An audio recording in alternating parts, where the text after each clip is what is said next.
Hoy voy a obtener la curva característica del diodo utilizando el programa ORCAD. Para obtener la curva es necesario armar el siguiente circuito en el programa. Entonces abrimos el programa, vamos a iniciar un nuevo proyecto, le asignamos un nombre al proyecto, seleccionamos la carpeta donde se va a guardar, clic en OK, iniciamos un proyecto en blanco y en la hoja que se muestra vamos a colocar los elementos que son necesarios. Para ello vamos a ir a la barra de herramientas de la derecha, acá vamos a seleccionar los elementos, es muy importante que las librerías estén seleccionadas todas. Vamos a seleccionar primero la resistencia, vamos a rotar, clic derecho, rotate.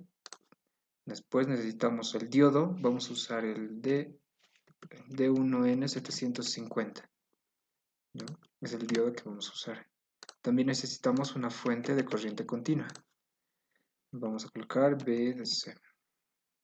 Todos estos elementos, necesario un punto de referencia para que la simulación corra, ¿no? Ahora nos toca unir los elementos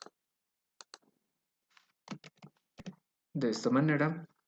Y para iniciar una nueva simulación, tenemos que asignar un nombre de Z.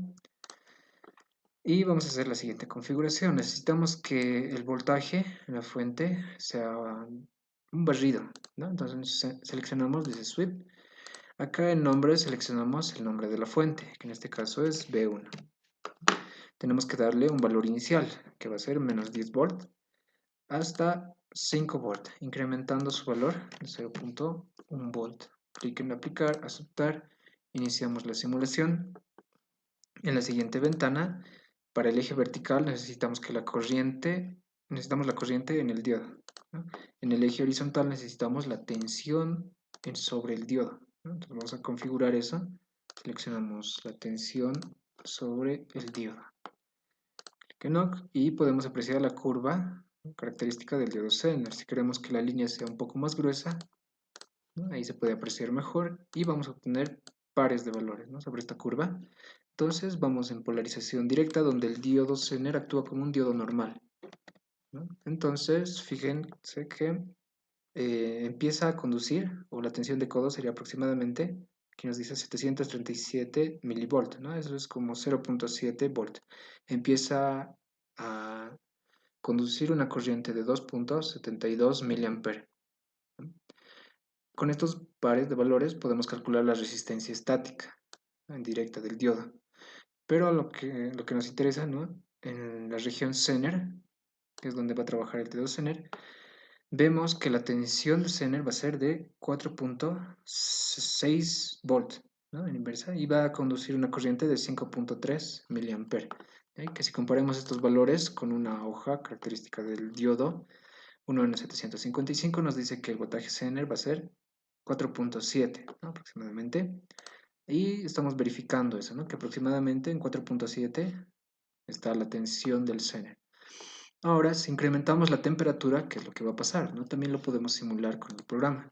Entonces volvemos al programa, editamos la simulación, podríamos seleccionar esta opción y asignarle una temperatura para la simulación, ¿ya? En este caso vamos a seleccionar un segundo barrido, pero ya no para la tensión, sino para la temperatura, donde el valor inicial va a ser una temperatura normal, ¿no? 25 grados centígrados, y le vamos a colocar una temperatura máxima de 90 grados centígrados, incrementando su valor en 65 grados. ¿Eso qué quiere decir? Me va a mostrar dos curvas, una donde el diodo esté funcionando a 25 grados centígrados y la otra donde el diodo esté funcionando a 90 grados centígrados. Entonces, utilizamos los mismos pasos de antes. En el eje vertical quiero la corriente del diodo que pasa sobre el diodo, ¿no?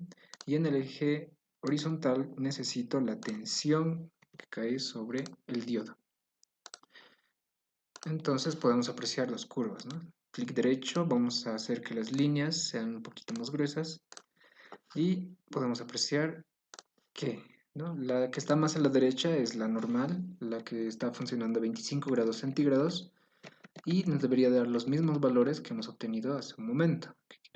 O sea que para una tensión de aproximadamente 0.7 volt, el diodo ya empieza a conducir 2.5 o 2.6 miliamperes, ¿no? Pero ¿qué pasa a 90 grados centígrados en polarización directa?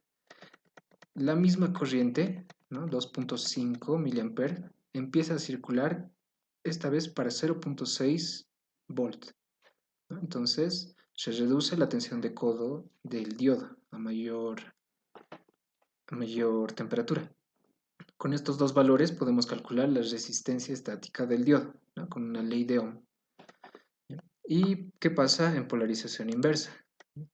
Antes habíamos obtenido que aproximadamente para 4.6 volt el diodo empezaba a conducir, ¿no? Aproximadamente 5.37 miliamperes, ¿no? Pero ¿qué pasa? Se incrementó la temperatura, ahí también podemos ver la misma corriente, que es de 5.3 aproximadamente, ya se puede comenzar a, a circular con una tensión de 4.6, ¿no? 4.